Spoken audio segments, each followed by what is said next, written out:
All right, we want to turn now to some breaking news on our top story, and that's the plane crash in Kazakhstan on Christmas Day. A U.S. official is telling NBC early indications say the plane may have been hit by a Russian anti-aircraft system. Joining us now is NBC's Aaron Gilchrist. Aaron, what do we know? What are U.S. officials saying? So, Christina, I think we do have to emphasize that it is still early on in the investigation of what happened, but we've seen the reports out there that would indicate that the potential that this aircraft, this passenger airplane, may have been hit by Russian defense systems. We knew that the National Security Council was aware of that reporting around this time yesterday, and today a U.S. official tells me that there are some early indications that this passenger plane that crashed in Kazakhstan may have been hit by a Russian anti-aircraft system. Of course, this U.S. official said that if that turns out to be true, that it would be more evidence of recklessness on the part of Russia in its war with Ukraine. We do know that just yesterday, President Biden put out a very critical statement about activities in Ukraine undertaken by the Russians on Christmas Day. There were missile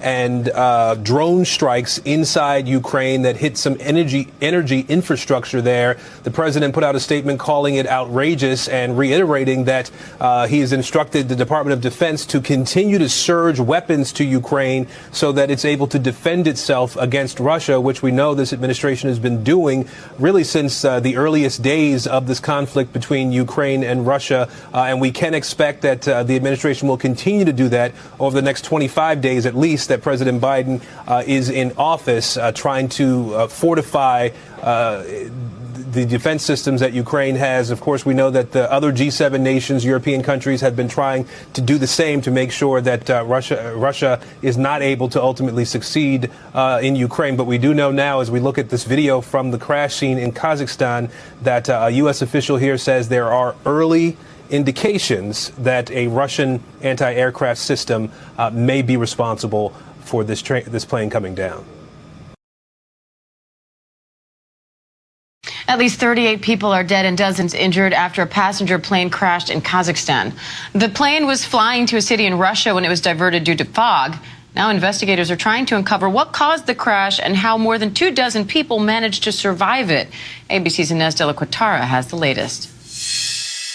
New video shows the harrowing moments aboard this Kazakhstan air flight shortly before it crashed. The plane losing and gaining altitude erratically, at one point aiming straight towards the ground before leveling off, then suddenly shooting up. About a minute later, it begins its final descent before crashing into the ground and exploding. Remarkably, there were more than 24 survivors seen here pulled from the wreckage. The gut-wrenching scene as rescue crews rushed to the crash site, searching through burnt debris, surrounded by what remains of the plane, the tail torn off, turned upside down.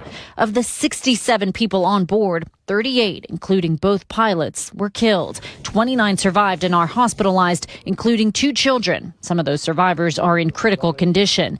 New video from inside the cabin showing the moments before the crash, passengers wearing oxygen masks, life vests on seats, and damage to the plane's wing is visible. Russian news agencies report Azerbaijan Airlines flight J28243 was headed to Russia but rerouted to Aktau, Kazakhstan due to fog. According to Kazakhstan authorities, the preliminary report suggests the crash may have been due to a bird strike leading to engine failure. But according to the Wall Street Journal, some experts questioning whether Russian air defenses connected to the war in Ukraine may have played a role in the crash. One thing that is fairly clear is that the pilots were having trouble controlling the airplane, and that's probably one of the key factors in the crash. Authorities report the plane's black boxes have been recovered.